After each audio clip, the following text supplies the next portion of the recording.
Hello guys, நம்ம ஒரு முக்கியமான பிசிக்கல் குவான்டிட்டியோட டைமென்ஷன் பார்க்க போறோம். தட் இஸ் என்ன அப்படின்னு பார்த்தீங்கன்னா மியூ நாட். மியூ நாட் அப்படின்றது உங்களுக்கு தெரியும். It is permeability of free space.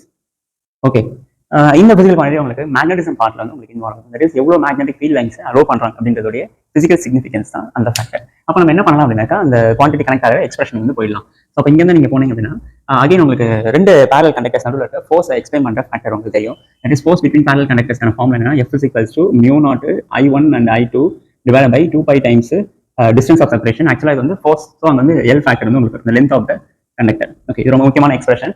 ஞாபகம் வச்சுங்க. அகைன் அப்போ இங்கே நீங்க என்ன பண்ணலாம் அப்படின்னாக்கா மியூ நாட் நீங்க எடுத்துக்கலாம். So which implies mu naught is equals to இந்த ஃபேக்டர் எல்லாமே உங்களுக்கு இங்கே வந்துடும். It is 2 pi times distance into force divide by இந்த I1 I2 கீழே வந்துடும் உங்களுக்கு. So I1 I2 into length அப்படின்னு தெரியும். ஓகே, ஸோ இதில் அந்த 2 பைக்கு என்ன கிடையாதுன்னா டைமென்ஷன் கிடையாது, விட்டுருங்க.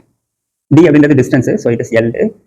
ஃபோர்ஸ் அப்படின்றது உங்களுக்கு தெரியும். It is ML T minus 2 divide by I1 I2. Current direct ampere போட்டுருங்க. ரெண்டு இருக்கு. ஸோ ஆம்பியர் ஸ்கொயர் அப்படின்றது போடலாம். நெக்ஸ்ட் என்ன அப்படின்னு பார்த்தீங்கன்னா எல் இருக்கு. So L getting cancel, rearrange பண்ணீங்க அப்படின்னா it is ML T minus 2 ampere minus 2. Okay, so இதுதான் வந்து உங்களுக்கான permeability ஆஃப் ஃப்ரீ ஸ்பேஸ்க்கான டைமென்ஷன் ஃபார்முலா. ஓகே, ஸோ இது போய் இன்ட்ரெஸ்டிங்கான வீடியோஸ்க்கு நம்ம சேனலை ஃபாலோ பண்ணுங்க, பார்க்கலாம்.